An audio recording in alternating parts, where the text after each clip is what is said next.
The patrol car's lights weren't spinning. That was the first thing Tom Bennett noticed, as he stood on his own front lawn at 6:45 in the evening, watching a woman he'd known for 11 years try to convince a police officer that he was a threat to the neighborhood.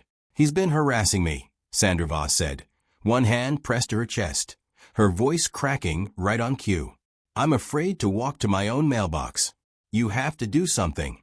The officer, a calm man named Officer Daniels, glanced at Tom. Tom didn't say anything yet. He'd learned over the last 3 weeks that the less he said in the heat of the moment, the better things tended to turn out. He just stood there, next to a mailbox post he'd installed himself, on land his deed said belonged to him. What Sandra didn't know was that Tom had spent those 3 weeks quietly doing something she never expected. He hadn't argued. He hadn't posted angry messages in the neighborhood group chat. He'd simply gathered paper, a property survey, a folder of emails, one phone call to the county recorder's office that was about to change everything. "Ma'am," Officer Daniels said slowly, "can you tell me specifically what rule you believe is being violated?" Sandra opened her mouth, closed it, opened it again. "The HOA has standards," she said. "I'm the board president."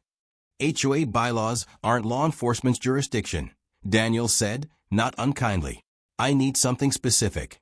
Sandra's eyes flicked toward Tom's mailbox, toward the post she'd insisted, 3 weeks earlier, was encroaching on HOA property.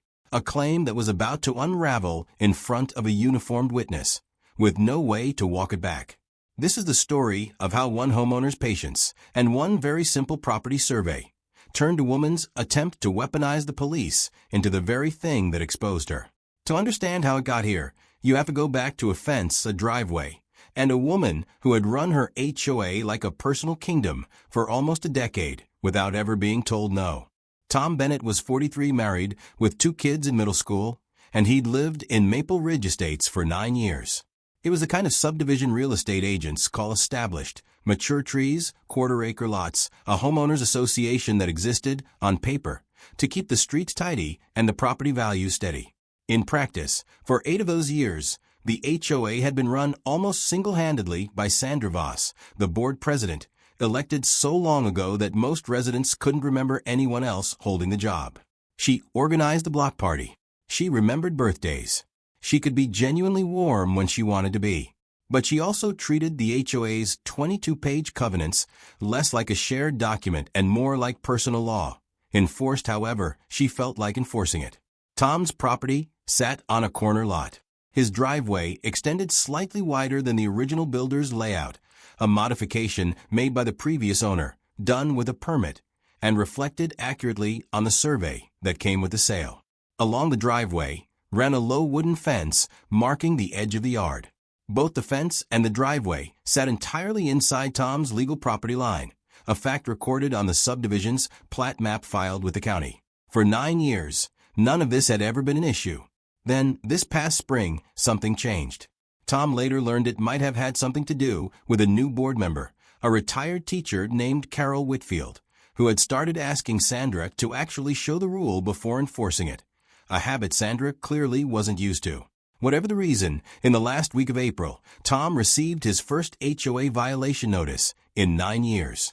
It cited unauthorized encroachment onto HOA-designated setback area, gave him 14 days to remove the fence and repave the driveway, and threatened a fine of $200 a week if he didn't comply. Tom pulled out his property survey, laid it next to the HOA's setback map, and confirmed what he suspected. His fence wasn't anywhere near HOA-controlled land. He wrote a polite email to the board, attaching his survey, asking simply which specific line the notice referenced. He never got a written response. What he got, 3 days later, was Sandra walking up his driveway with a folder in her hand and a conversation that was about to get a lot more complicated. "Tom, good, you're home." Sandra's voice carried the bright, cheerful tone she used right before delivering bad news. "Morning, Sandra. Did the board get my email about the notice?" "That's what I wanted to talk about." She opened her folder without pulling anything from it. "It's not really about your property line. It's about the HOA's aesthetic guidelines for corner lots, visibility requirements, so kids can see around the fence near the street." Tom would later confirm, through the covenants and the community handbook, that no such guideline existed. But in the moment, Sandra delivered it with total confidence. "Can you point me to that section?" he asked. "I'd like to read it myself. I don't have it on me, but I'll email it over." She smiled, though it didn't reach her eyes. "I'm not trying to make this difficult, Tom. I'm trying to keep the neighborhood consistent. If I let you keep an oversized driveway, what's the point of having standards? I understand wanting consistency, but my survey shows the fence and driveway are within my property line, and they've been there for years without issue. If a rule's being violated, I just want to see it. The rule is the rule. I don't need to re-justify it every time someone doesn't like it." It was a small sentence, but it told Tom what he needed to know. This wasn't really about a fence. It was about whether Sandra's word alone would be treated as sufficient. If he complied without ever seeing the rule, he'd be confirming that her say-so was law. "I hear you," he said, "but I'd still like it in writing." "Fine. I'll send it by end of week. But the 14-day window still applies. If nothing changes, the fine schedule starts, and past 30 days, we're within our rights to have it forcibly removed at your expense." Tom nodded, thanked her, and went inside, where he sat at the kitchen table and started a list, every date, every claim, written down while it was fresh. So here's a question for you watching this. If someone showed up at your house citing a rule they couldn't produce, threatening fines and forced removal of something you were confident was entirely legal, what would you do? Comply first and argue later, or hold your ground and ask for it in writing, the way Tom did? Tom's decision was to wait, not to argue further, just to see whether Sandra would produce a real rule, or whether this would quietly disappear the way disputes sometimes did with people who didn't push back. It didn't disappear. Waiting only seemed to make it worse. 4 days passed with no email and no promise guideline. On day 5, a second notice appeared on Tom's front door, stamped final warning, stating the compliance period would expire in 9 days and a weekly fine of $200, subject to increase, would begin immediately after. Tom called the HOA's contact line and left a voicemail asking again for the specific rule. No callback came. Then, on a Tuesday evening, Melissa's car, parked in their own driveway, well within their property line, had a bright yellow notice tucked under the wiper. Vehicle subject to towing if parked on HOA-restricted setback area. 48-hour notice.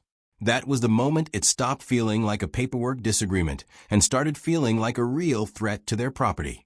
Tom called the towing company directly. The dispatcher, sounding a little confused, said they'd never received an actual tow order.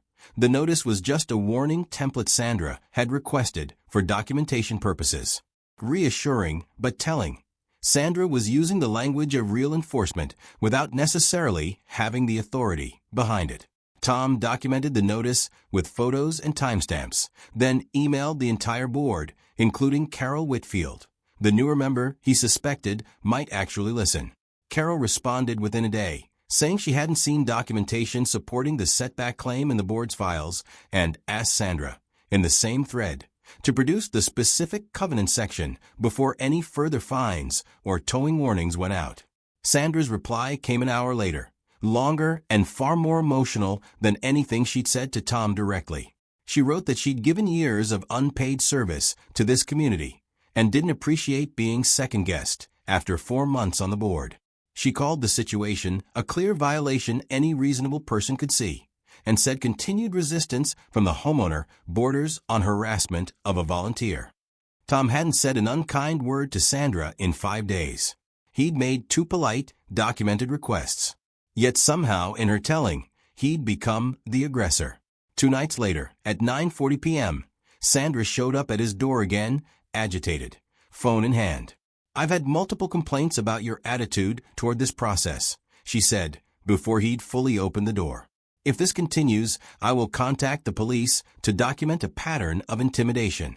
"Sandra, I haven't intimidated anyone. I've asked for the rule in writing 3 times. You CC'd the whole board trying to make me look bad. I CC'd the board because you never sent the rule, and then a tow warning showed up on my wife's car. That was a courtesy warning for a rule that doesn't seem to exist." Her jaw tightened. "We'll see what the board decides. but I have every right to call the police if I feel unsafe in my own neighborhood. It was such a disproportionate thing to say, unsafe, over a fence, that Tom paused, trying to decide whether she meant it or was using it as leverage. He suspected, correctly, the second. Does this sound like a legitimate safety concern to you? Or someone using the language of victimhood to control a situation she was starting to lose? Because that distinction was about to be tested. Tom closed the door calmly, checked the lock, and sat with Melissa at the kitchen table. Neither said much until she finally asked what they'd both been thinking. Do you think she's actually going to call the police on us? For offense. Tom didn't have an answer yet, but he'd already decided his next move, a call to the county recorder's office first thing in the morning, to pull a certified copy of the plat map and confirm, on paper, exactly where the line was. For nearly a week, nothing happened. No notices. No emails from Sandra. The neighborhood group chat, usually full of trash day reminders, stayed quiet on the subject entirely. Tom almost let himself believe it was over. He and Melissa took the kids to a soccer tournament, mowed the lawn on Sunday, like always. And for a few days, life on Birchwood Court looked exactly like it had for 9 uneventful years. Carol sent a brief email midweek, letting Tom know she'd requested the original subdivision covenants from the HOA's archives, so we're all working from the same information. She mentioned, almost in passing, that she still hadn't located any separate corner lot visibility rule and had asked Sandra twice to point her to it. Tom appreciated the update, but the quiet made him uneasy rather than relieved. Sandra wasn't the type, by every account from long-term neighbors, to let a dispute go once she'd dug in publicly, especially not after being challenged by a fellow board member. He kept his folder updated anyway. The emails, the photos, and now a certified survey he'd picked up in person, complete with the county's raised seal. He didn't post any of it publicly. He just kept it, the way you keep a spare key, not because you expect to need it, but because you probably will. On Thursday evening, mowing the lawn, Tom saw Sandra's car slow as it passed his house. It didn't stop. It just slowed, a beat too long, before continuing down the street. He didn't think much of it. He finished the lawn, had dinner with his family, and went to bed around 11. At 6:31 the next evening, a patrol car pulled up in front of his house. Officer Daniels stepped out alone, notepad in hand. Sandra was already standing at the edge of Tom's lawn, having apparently waited for the patrol car rather than knocking herself. "Good evening," Daniels said.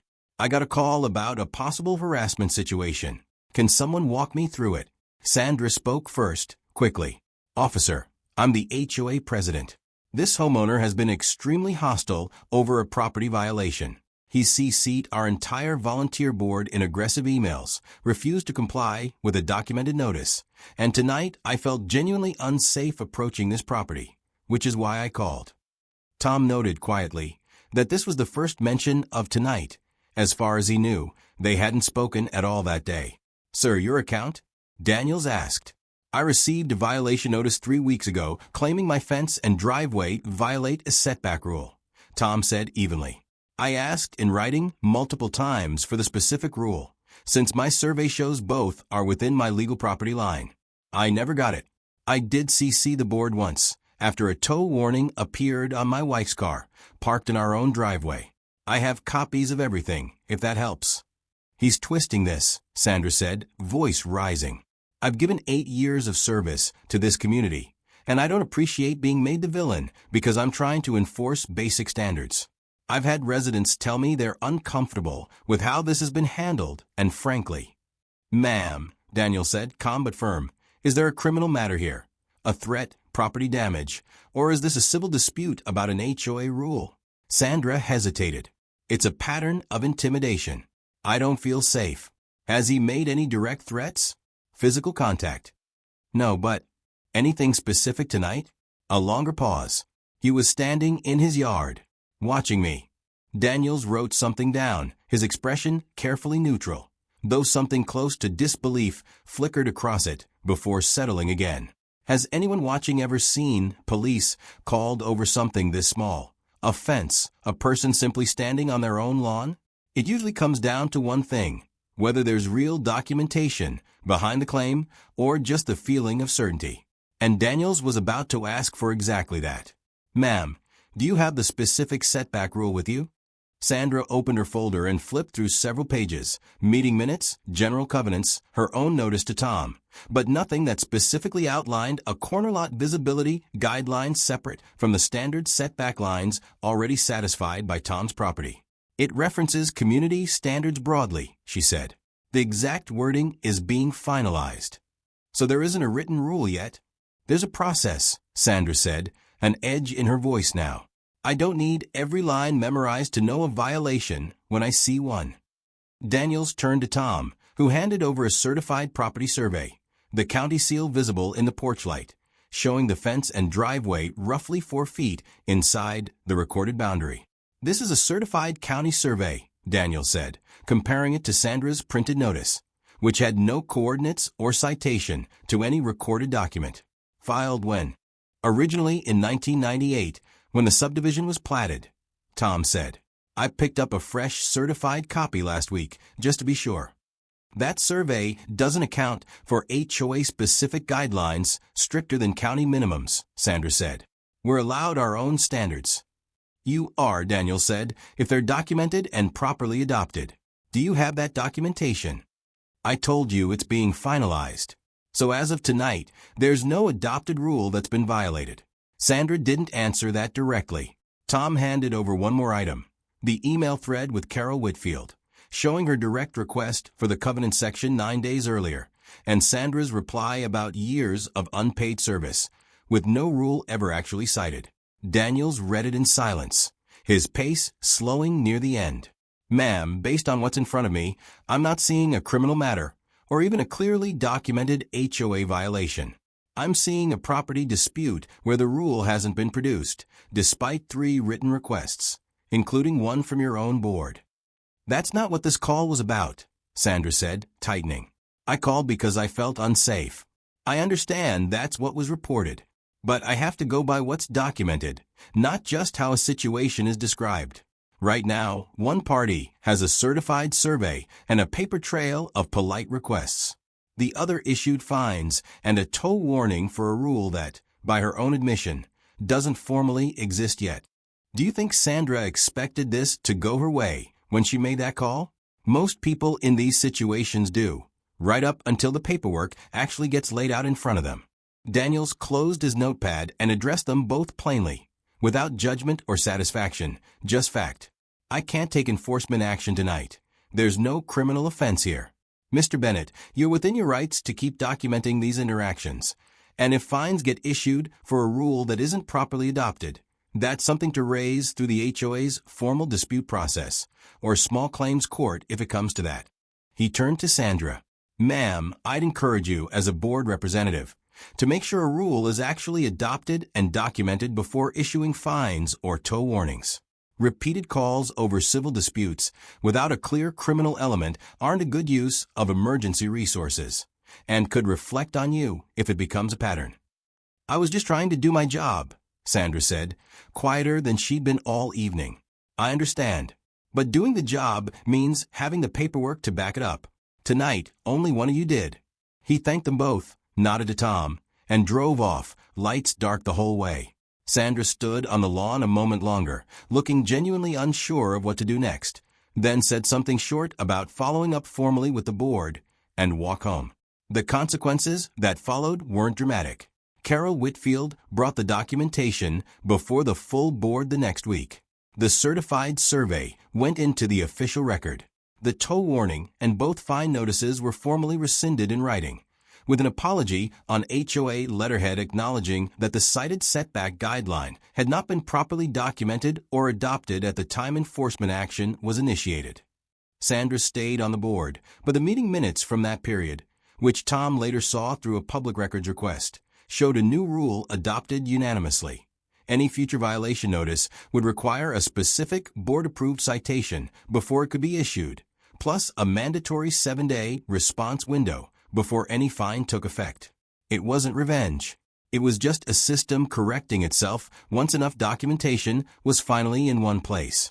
In the weeks that followed, Birchwood Court went back to normal. The fence stayed exactly where it had always been. The driveway stayed the same width it had been for a decade. Melissa's car sat undisturbed, wiper blades free of yellow paper. Tom didn't bring it up at the next block party. When a neighbor asked directly, he mostly shrugged. I didn't do anything special. I just didn't argue with feelings. I asked for facts, and when they didn't show up, I went and got my own. Sandra was noticeably quieter at the next couple of HOA meetings. She still handled the block party. She still remembered birthdays. But the easy, unquestioned authority she'd carried for almost a decade had softened into something more careful, more willing to actually check a rule before enforcing it. Nobody called it a victory. It felt more like a reminder that authority, whether it belongs to an HOA board or anyone else with a little power over other people's property, only holds up when it's backed by something real. Not tone, not urgency, just documentation, and the willingness to produce it when someone asks. This was never really a story about a fence or a driveway. It was about what happens when someone tries to use fear and the appearance of authority to skip past the one thing that actually matters, the facts written down in a place where they can't be argued with. Tom never raised his voice. He never posted anything online. He kept a folder, asked reasonable questions, and let the paperwork speak when it finally needed to. When a police officer showed up expecting to referee an emotional dispute, he found one person with a certified survey and one person without a rule to point to. If you enjoyed this one, consider liking the video and subscribing for more stories like it, calm, real, and grounded in how these situations actually tend to play out. We've got another HOA story coming soon, one that starts with a locked mailbox and ends somewhere nobody in that neighborhood saw coming. And we want to hear from you. Have you ever dealt with an HOA or a difficult neighbor, or a rule that turned out not to exist once someone asked to see it in writing? Drop your story in the comments. Some of the best stories on this channel started exactly that way.